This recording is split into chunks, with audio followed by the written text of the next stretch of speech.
Liverwort, which is similar to moss. Now these ones look like they're very long.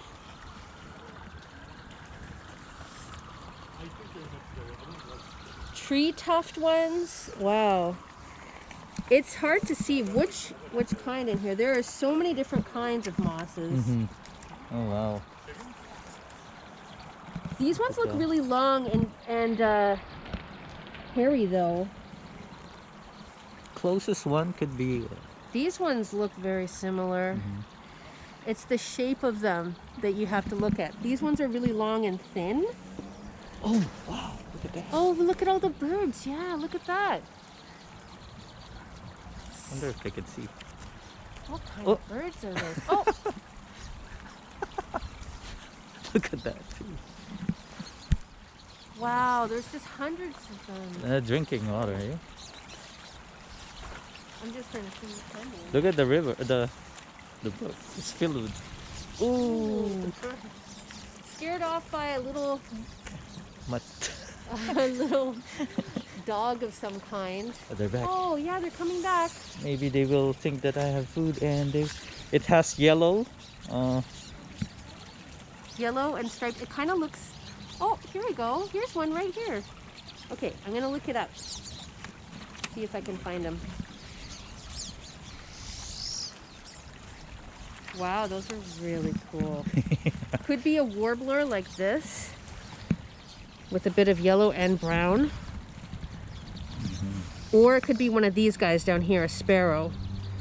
Looked a lot like a sparrow, didn't it?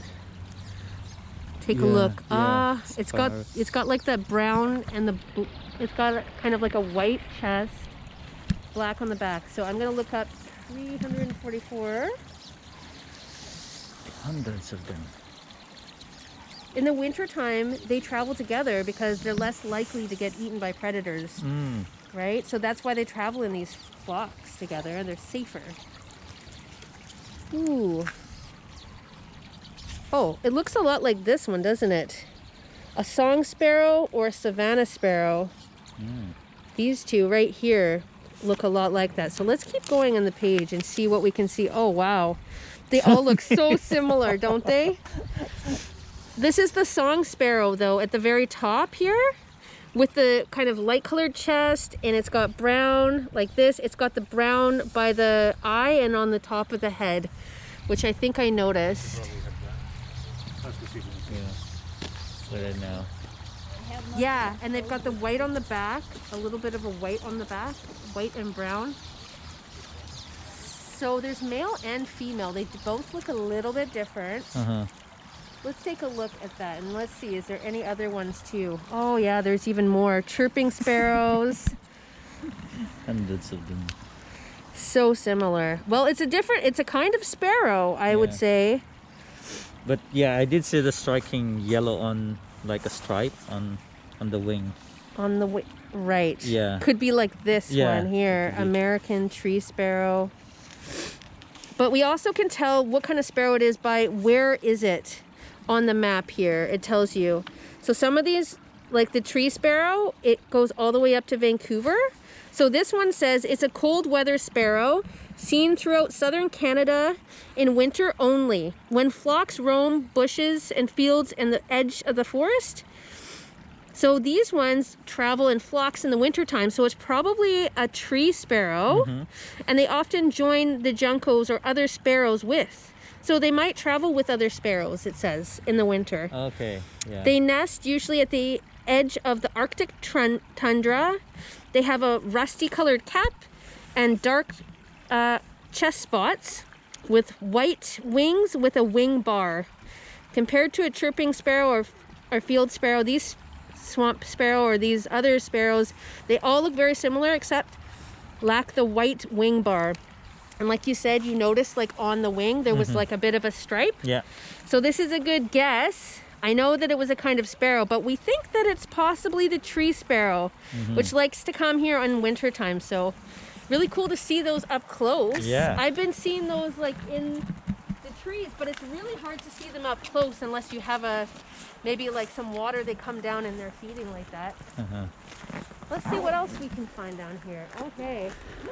Wow, what is that over there? Oh, You see something here? This is a marsh. So it's all wet inside. You've got reeds in here. So it provides a certain kind of environment. And take a look at this tree, Nathan.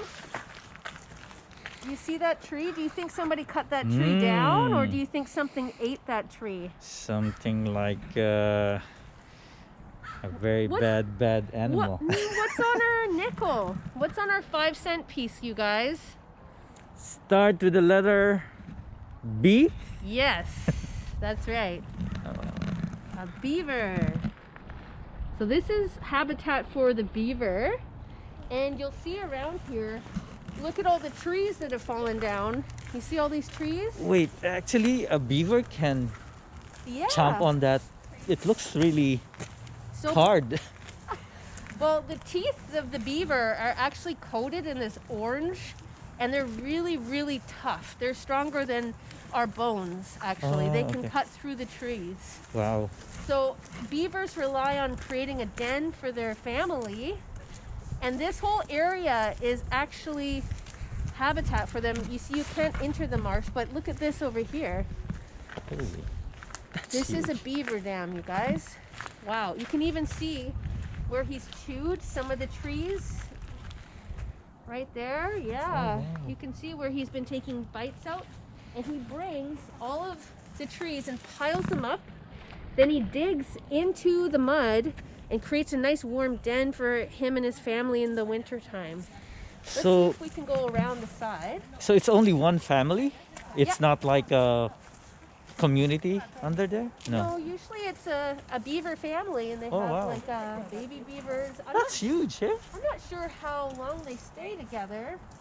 That's a good question. How long do the babies stay together? Uh-huh. But yeah, we can't see the entrance. So the entrance will be usually facing the water. They create a little entrance where they can dive in and then crawl up. Kind of like a burrow. So that predators won't come in their den, right? It's usually a water entrance Oh, okay. because the beavers, they can go in the water and not get wet. They have a very thick fur, Yeah. and they coat themselves in an oil so that it's waterproof, right? Okay.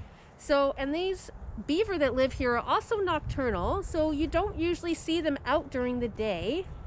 They like to live inside their den, Yeah. and they come out usually in the morning or in the evening. So they're nocturnal.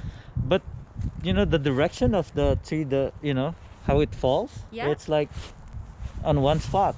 That's kind of like, did they do it on purpose to like fall together in the same? I don't know.